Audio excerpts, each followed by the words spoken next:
أعوذ بالله من الشيطان الرجيم بسم الله الرحمن الرحيم الحمد لله رب العالمين وأفضل الصلاة وأتم التسليم على سيدنا ونبينا محمد وعلى آله وصحبه أجمعين أما بعد Assalamu alaikum wa rahmatullahi wa barakatuh, my dear brothers and sisters. We continue with another short talk during these beautiful evenings of Ramadan. I ask Allah subhanahu wa ta'ala to accept our fasting and to accept all of the good deeds during this blessed month.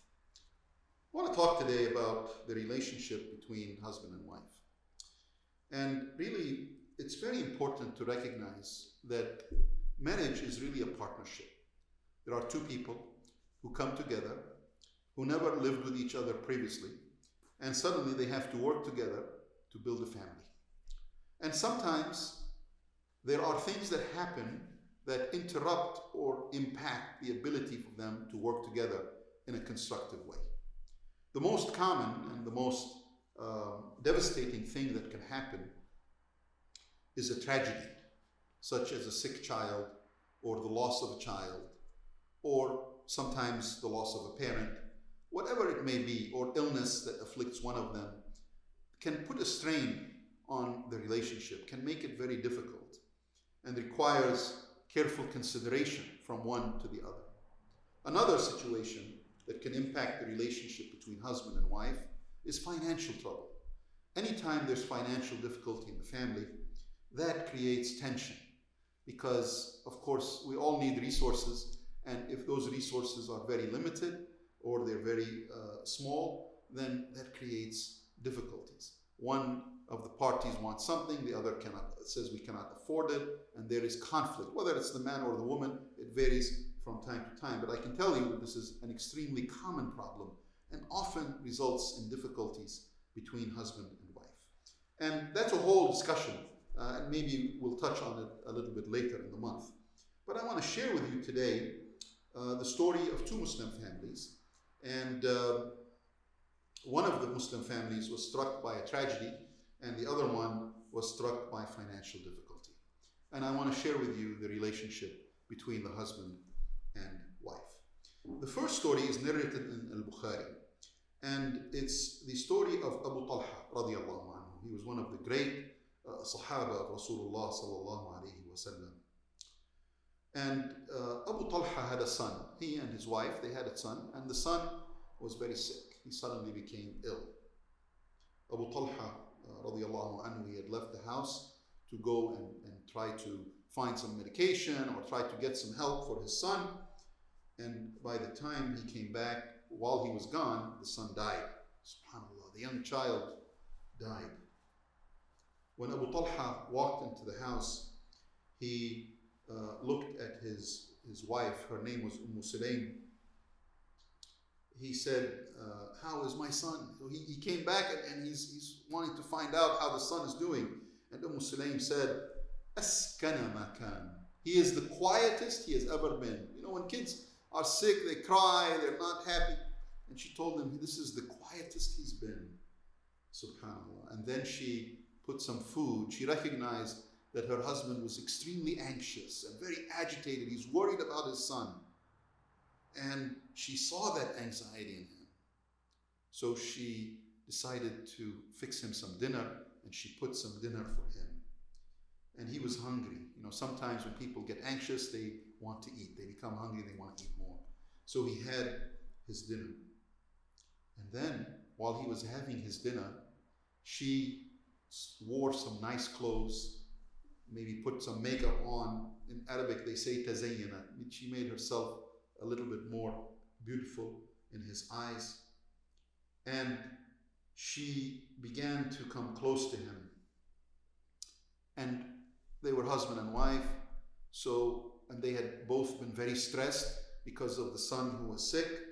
So they decided to have a relationship, an intimate relationship, as is normal between husband and wife. And after they finished, she asked Abu Talha, she said, Ya Abu Talha, if somebody gave us something, they gave it to us to borrow, wouldn't there come a time that we have to return it? And he said, yes. And he said, if they came and asked for whatever they gave us, shouldn't we return it to them? He said, yes, of course. If somebody gives us something and we borrow it from them, then we have to return it, sure. She told him, your son has died. Allah gave him to us, and now He has taken him back. And then she said, and these are the beautiful words, فَاطْلُبِ الْأَجْرَ مِنَ اللَّهِ. Ask Allah for the reward. Don't say, why did Allah do this? Don't get upset. Don't get angry. She reminds him, make a dua. Right away, she says, فَاطْلُبِ الْأَجْرَ مِنَ اللَّهِ. Ask Allah for the reward. He got a little bit angry and he said, how could you do this to me? You give me food and then we have a relationship and then you tell me? You should have told me when I first walked in that my son, he got upset. He was mourning his son, he was grieving his son. He was just told his son died. And he decided to go to Rasulullah sallallahu alayhi wasallam. And he went to Rasulullah, and you know what happens is when you're grieving and when you hear bad news, one of the techniques of dealing with that grief is to blame other people. So he went to Rasulullah sallallahu alaihi wasallam and he said, can you believe what my wife did? Instead of telling him my son died and we're very disturbed and we're angry and we're grieving, he said, can you believe what my wife did to me? Rasulullah said, she did the right thing. أقر رسول الله فعلها. He agreed. He said, she did the right thing.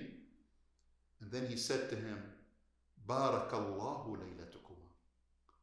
This night, the relationship that you had this past night, may Allah give barakah from it. May Allah give many blessings from this relationship. From that night relationship, she became pregnant.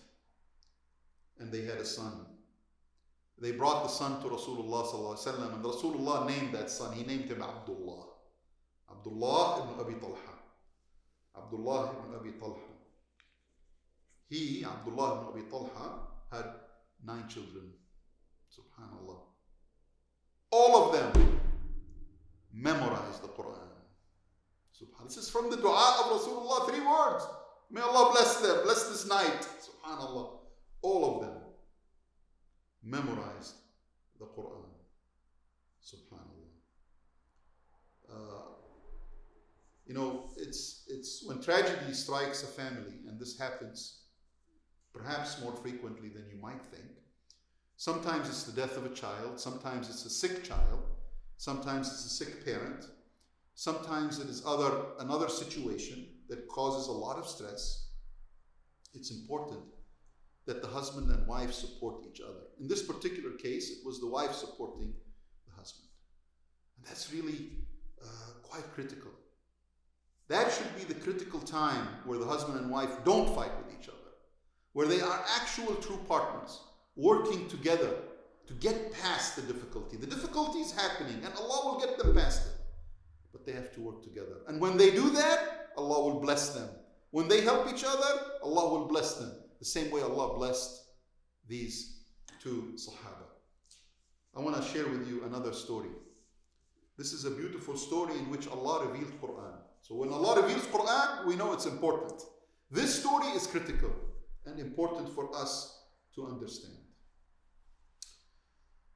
Rasulullah sallallahu alayhi wasallam was sitting in the masjid with the Sahaba. And while he was sitting there, a man walks in. And this man was very poor. I mean, you could tell from his clothes, you could tell how he looked. In fact, he looked like he hadn't eaten in days. He was skinny, he had lost weight. And this man came in and he didn't have to say, I want food. It was clear that he was hungry. Rasulullah sallallahu alaihi wasallam immediately dispatched someone to his home to see if he had any food at home. And his wife returned the message saying, we don't have any food. Can you imagine? This is the house of Rasulullah sallallahu alaihi wasallam. He doesn't have any food. He said, I don't have any food. We only have water in the house. So Rasulullah sallallahu alaihi wasallam, who felt really bad for this poor man who walked in, but he didn't want to insult the man and say, oh, who would give this man sadaqah? No, he did not do that. This is the beauty of Rasulullah sallallahu alaihi wasallam. He looked at the Sahaba and he said, who will host the guest of Rasulullah sallallahu alaihi wasallam? Can you imagine? Man yudhifu dayfa Rasulillah. Who will host the guest of Rasulullah. He immediately elevated him to the level of guest. And he said, who will host the guest of Rasulullah sallallahu alayhi wa sallam? The surprising thing is that none of the wealthy Sahaba stood up and said, I will. Umar and Abu Bakr and Uthman, none of them. A Sahabi of the Ansar, who was amongst the poorest of the Sahaba, but he wanted the reward. He said, I will host your guest, Ya Rasulullah. Rasulullah ﷺ was both surprised and happy. He knew he was poor, but he was happy. He thought maybe he had some food at home. So this Sahabi rushed home to tell his wife to prepare some food. So he walked in the house and he said to his wife, I am bringing the guest of Rasulullah sallallahu alaihi wasallam. That's what he told her. He didn't tell her it was a poor man who was in need of food. He said, I'm bringing the guest of Rasul. Do we have any food? She said, no, we just have a little bit of food for one person, and I was going to feed the children that food. He said to her, let me tell you what, why don't you kind of play with the children until they get tired, and then they'll fall asleep. We'll feed them tomorrow. Subhanallah. And later, I will bring the guest home, and as soon as I walk into the house with the guest, you turn off the lantern. They didn't have lights like we have now. They had a lantern. You turn it off so that it becomes dark, and you bring that little bit of food, and I will sit next to him, and you put it in front of us. And what I will do is I will extend my hand to the dish as if I'm eating, but I'm not going to eat. So that way he will feel comfortable and won't be embarrassed, and we'll let him eat all of the food. SubhanAllah. So he and his wife conspired. Now, do you think she told him, are you crazy? I mean, we're not going to do this. What about the children? They're going to be hungry. No. She said, of course, that's what we'll do. We are going to take care of the guest of Rasulullah sallallahu alaihi wasallam. So she did exactly as they had conspired to do. She put the kids to sleep. She prepared the little bit of food they had. And a few minutes later, this Sahabi walked in with the guest of Rasulullah sallallahu alaihi wasallam. And immediately when she heard him approaching, she turned off the lantern. They sat down in the small house, and she brought the food and put it in front of the Sahabi and in front of the guest, the poor man. Of course, Rasulullah ﷺ doesn't even know the man, but he elevated him to the level of the guest of Rasulullah ﷺ. And indeed, this Sahabi did what he said he was going to do. He kept extending his hand close to the dish as if he's eating, and then he bring it up to his mouth, but he never really ate. He left the food for the guest of Rasulullah sallallahu alaihi wasallam. And the guest ate all of the food. He was so hungry, he was so poor, and he was so happy that he found a meal. The next day, this Sahabi, this great Sahabi, he walked to the masjid, and when he entered the masjid, Rasulullah sallallahu alaihi wasallam smiled at him. When he smiled at him, he looked at Rasul. He didn't know why Rasulullah sallallahu alaihi wasallam was smiling. I mean, no, he didn't tell anyone about the story or the plan that he and his wife had concocted. He never told anyone about it. So why is Rasulullah sallallahu alaihi wasallam smiling? He thought maybe the guest came to Rasulullah and told him, oh, I had a great meal at this man's house. Rasulullah sallallahu alaihi wasallam looked at him and he said, لَقَدْ عَجِبَ اللَّهُ مِنْ صَنِيعِكُمْ. Allah subhanahu wa ta'ala was amazed by what both of you did, meaning him and his wife, what both of you did together. Subhanallah. And then he told him, Allah revealed Quran on your behalf. Allah subhanahu wa ta'ala says in Surah Al-Hashr, وَالَّذِينَ تَبَوَّأُوا الدَّارَ وَالْإِيمَانَ مِنْ قَبْلِهِمْ يُحِبُّونَ مَنْ هَاجَرَ إِلَيْهِمْ وَلَا يَجِدُونَ فِي صُدُورِهِمْ حَاجَةً مِّمَّا أُوتُوا وَيُؤْثِرُونَ عَلَىٰ أَنفُسِهِمْ وَلَوْ كَانَ بِهِمْ خَصَاصَةٌ وَمَنْ يُوقَ شُحَّ نَفْسِهِ فَأُولَٰئِكَ هُمُ الْمُفْلِحُونَ. I'm going to translate the part of the ayah that's relative to our discussion. And those who prefer others to themselves, even when they themselves are in need, and whoever protects himself from his own greed, those are indeed the successful ones. a beautiful ayah in which Allah subhanahu wa ta'ala is praising this family, praising this husband and wife who conspired to do good, who conspired to achieve the reward of Allah subhanahu wa ta'ala, even though they had financial difficulty, even though they themselves were poor. They didn't fight. They didn't try to pressure each other. Oh, you need to bring more money. Oh, we need this. Oh, we need that. That's so much marital strife is because of this lack of cooperation on financial issues.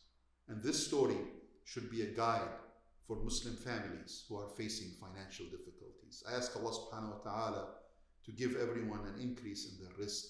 And I ask Allah subhanahu wa ta'ala to make our homes that conspire for all that is good. And I ask Allah subhanahu wa ta'ala to give all of us the reward. أقول قولي هذا وأستغفر الله لي ولكم فاستغفروه والسلام عليكم.